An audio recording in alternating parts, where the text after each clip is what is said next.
Hi everyone, good morning to all of you. दोस्तों, आज 19 जनवरी है।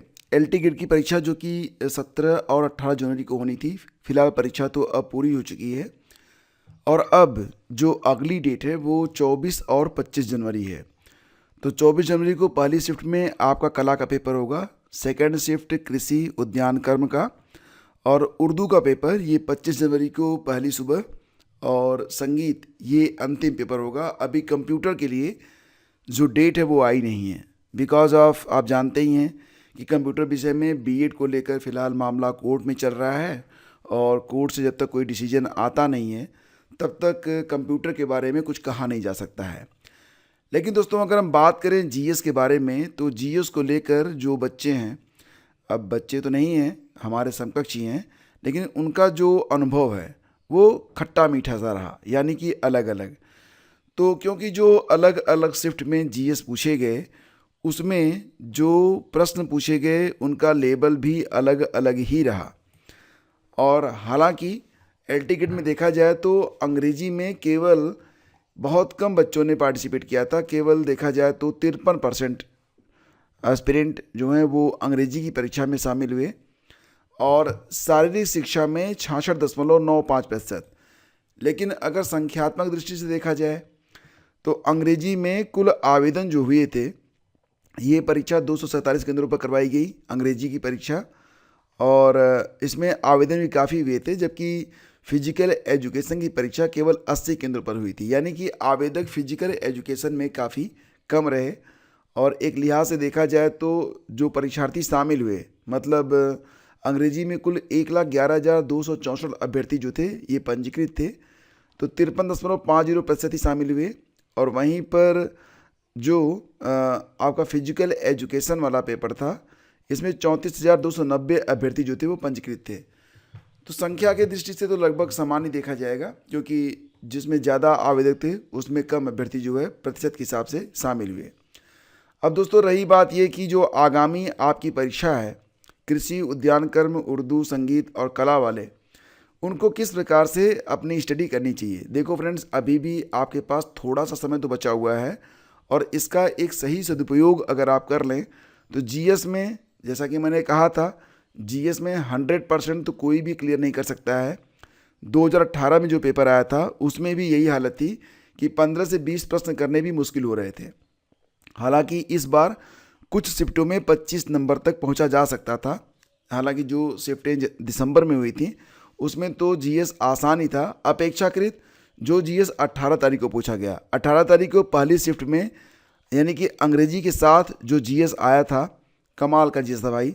और फिजिकल एजुकेशन वाला जीएस भी मतलब वही था कि हम किसी से कम नहीं। तो अब बाकी जो विषय वाले हैं वो किस प्रकार से अपनी तैयारी करें। देखो फ्रेंड्स, पहले तो ये होता है कि आपके पास एक स्ट्रेटजी होनी चाहिए।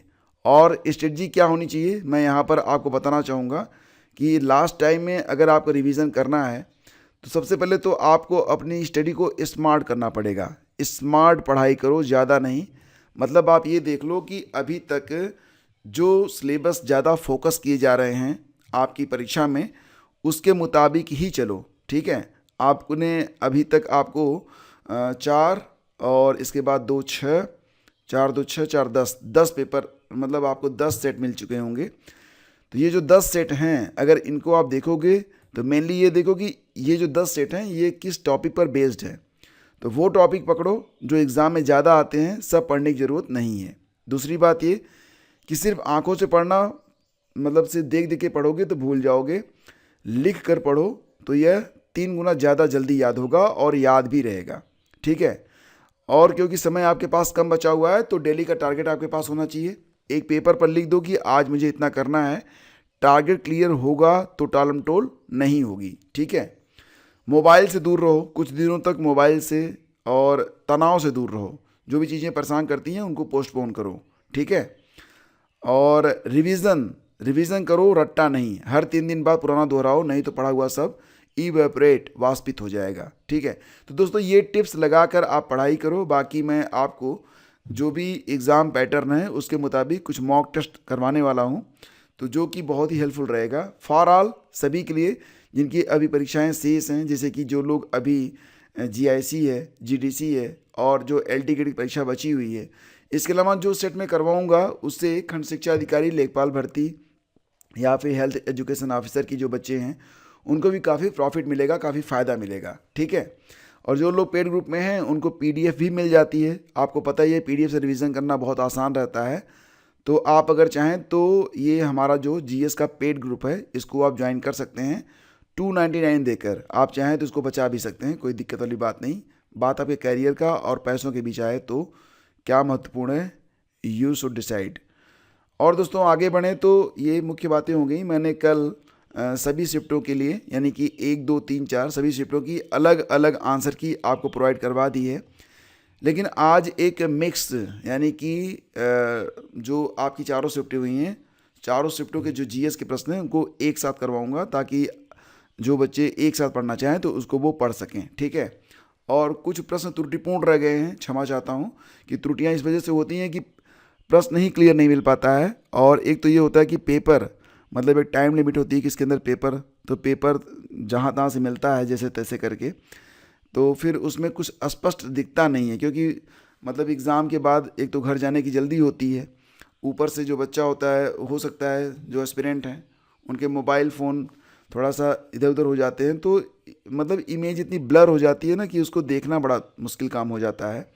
फिर भी हमने प्रयास किया कि अच्छे तरीके से आपको सारे प्रश्न मैं आपको दिखाऊं, तो कुछ प्रश्नों को मैंने टाइप करवा लिया था जो ज़्यादा गड़बड़ दिख रहे थे, बाकी तो एज इट इज़ मैंने रखा था और सभी हो चुके हैं। आज चारों शिफ्ट मैं एक साथ करवा दूंगा। इसके बाद 1-2 दिन में मैं 10 शिफ्ट जो हुई हैं अब तक सभी 10 शिफ्ट को एक साथ करवा दूंगा, ठीक है, ताकि आपको फ़ायदा इसका मिल सके। और देखो फ्रेंड्स, अब छात्रों के मानसिक स्वास्थ्य का ख्याल रखेंगे शिक्षण संस्थान। वर्तमान समय में बहुत तेज़ी से देखा जाए तो छात्रों के आत्महत्या से बढ़ती घटनाओं और मानसिक स्वास्थ्य से जुड़े मामलों में वृद्धि हुई है। तो इसको देखते हुए UGC ने सुप्रीम कोर्ट के निर्देश पर एकीकृत नीति तैयार की है। पिछले दिनों UGC बोर्ड ने इसे मंजूरी दे दी। नीति के तहत उच्च शिक्षण संस्थानों को मानसिक स्वास्थ्य एवं कल्याण केंद्र बनाना होगा। इसमें प्रशिक्षित मानसिक स्वास्थ्य विशेषज्ञों की तैनाती, मतलब इन शॉर्ट अगर देखा जाए तो अब जो बच्चे बहुत परेशान हैं उनकी काउंसलिंग होगी और उनको उनकी समस्या से निदान देने का प्रयास किया जाएगा। और ऐसा इसलिए हो रहा है क्योंकि बहुत बड़ी संख्या में जो स्टूडेंट हैं या फिर प्रतियोगी परीक्षाओं में जो शामिल हो रहे हैं वो अवसाद में दिखते हैं, और अगर अवसाद में हैं तो उनकी काउंसलिंग कराई जा सकेगी। आगे बढ़ते हैं दोस्तों। और UPI से भुगतान लेने पर परेशानी में फंस रहे दुकानदार, ये खबर भी आज है। तो क्या परेशानी आ रही है इनको? एग्जैक्टली होता ये है ना कि साइबर फ्रॉड, इनके माथे पर तो लिखा नहीं होता कि ये साइबर फ्रॉड है। इन्होंने साइबर फ्रॉड से अपना जो है पैसा कमाया हुआ है। ये बाज़ार में जाते हैं, किसी दुकानदार से कोई सामान लेते हैं और फिर उसको UPI से पेमेंट कर देते हैं। जांच होती है, पता चलता है कि फला दुकानदार के पास पेमेंट किया गया है, तो उस दुकानदार का खाता ही सीज हो जाता है। और खाता सीज हो गया तो आप समझ सकते हैं कि बच्चा क्या करेगा, ना तो कुछ खरीद सकता है ना कुछ बेच पाएगा, ठीक है। UPI जाम हो जाती है अलग से।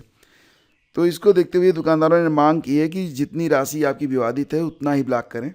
पूरा खाता ब्लॉक कर देते हैं आप लोग, तो इसको लेकर दिक्कत में फंस रहे हैं दुकानदार।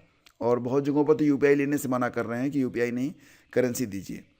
मांग, प्राइमरी के शिक्षकों को TET से छूट दे सरकार, तो ये मांग तो चली रही है। फिलहाल उत्तर प्रदेशी प्राथमिक शिक्षक संघ की प्रादेशिक मांडलिक जनपदीय अध्यक्ष मंत्री की बैठक डिप्लोमा इंजीनियर संघ भवन में लखनऊ में हुई और वही मांग की TET अनिवार्यता से 2 लाख शिक्षक काफ़ी आहत और निराश हैं, तो उनको छूट मिलनी चाहिए। दरोगा परीक्षा में करंट अफेयर गणित के सवालों ने अभ्यर्थियों को छकाया। तो फिलहाल जैसा कि आप जानते हैं, बिहार पुलिस अवर सेवा आयोग की ओर से रविवार को 1799 पदों के लिए प्रारंभिक परीक्षा आयोजित की गई। परीक्षा का आयोजन पटना सहित पूरे राज्य भर के केंद्रों पर हुआ। इसमें करीब 70% अभ्यर्थी जो हैं वो शामिल हुए हैं। अभ्यर्थियों ने बताया कि करंट अफेयर्स और गणित के सवाल ऐसे थे जिसे हल करने में अधिक समय लगा। विशेषज्ञों का मानना है कि पदों की संख्या अधिक होने के बावजूद प्रश्नों का उत्तर संतुलित रहा, इसलिए कटऑफ पहले के आसपास रहने की संभावना है। फिलहाल दोस्तों, अगर ये प्रश्न मिलते हैं तो मैं आपको करवा दूंगा ताकि आगामी परीक्षा के लिए आप इसे अच्छे से देख पाएँ, ठीक है। शीघ्र ही मिलते हैं आपसे एक नए वीडियो में। और करंट अफेयर दोस्तों बहुत इंपॉर्टेंट रहा, तो करंट अफेयर को लेकर जिनको परेशानी है वो करंट अफेयर की जो वार्षिकी आ चुकी है PDF, इसका लिंक डिस्क्रिप्शन में है। आप लिंक पर क्लिक करके पेमेंट करके इसको डाउनलोड कर लीजिए। और मैं कहूँगा कि इसे अगर आप PCS खंड शिक्षा अधिकारी हेल्थ एजुकेशन ऑफिसर देना चाहते हैं तो बिफोर नोटिफिकेशन आप इसे 3-4 बार पढ़िए, आपको बहुत फ़ायदा मिलने वाला है। ठीक है ना। मिलते हैं आपसे अगले वीडियो में। आज्ञा दीजिए। नमस्कार, जय Hind, thank you, have a great day.